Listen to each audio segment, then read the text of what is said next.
The mineral-rich soil of the Loess Plateau is incredibly fertile. People have lived here for thousands of years, hollowing their homes out of the soft soil.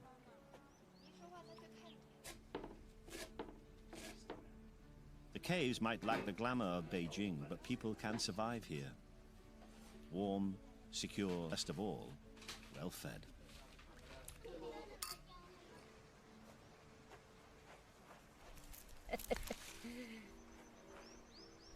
As a result of centuries of farming, the landscape has become scarred with thousands of water-worn gullies.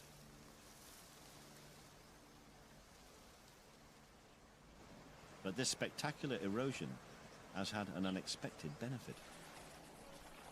The streams which drain the gullies, known to the Han people as the mother of Chinese civilization.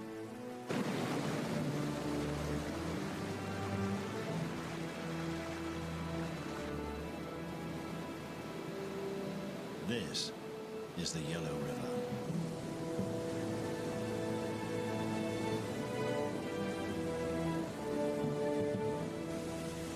Each year, the Yellow River carries billions of tons of sediment from the Loess Plateau eastwards to the crop fields of the Chinese heartland.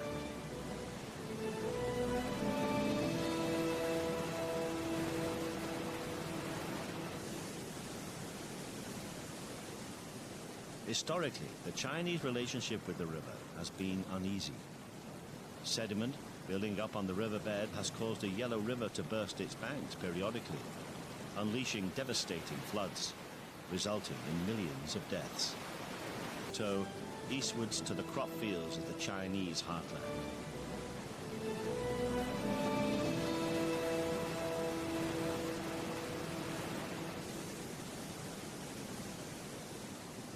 Historically, the Chinese relationship with the river has been uneasy.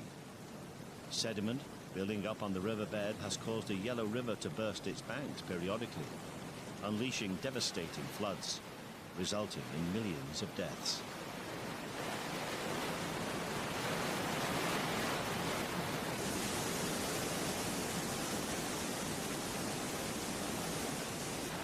But when tamed with dikes and channels, the river's bounty is legendary.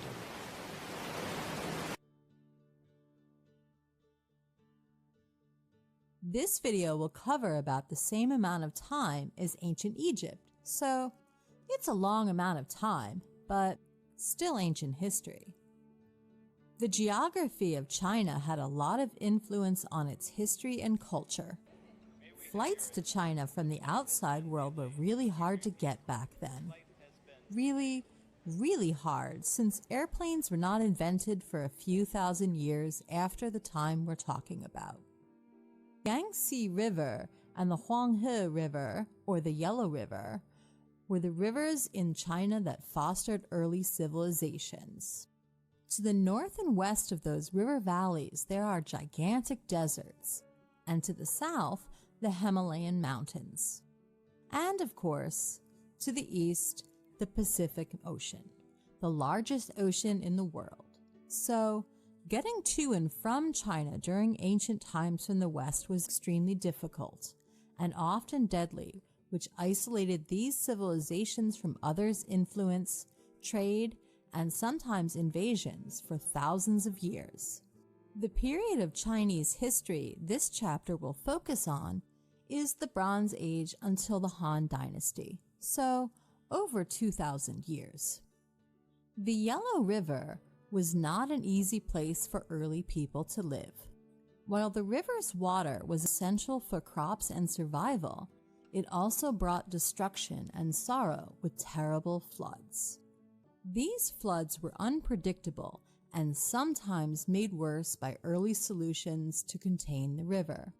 The thing about floods, though, is they are far too large for anyone to fight alone. So, the river created a problem that needed people to work together. Or dragons? Oh, before we get to the dragons, we should back up a bit. Like other civilizations, people began farming by the rivers, mostly growing millet near the Yellow River in the north, and mostly rice near the Yangtze River in the south. The Copper, Tin, and Bronze Ages of prehistory occurred, and during the Bronze Age, dynasties began to govern people.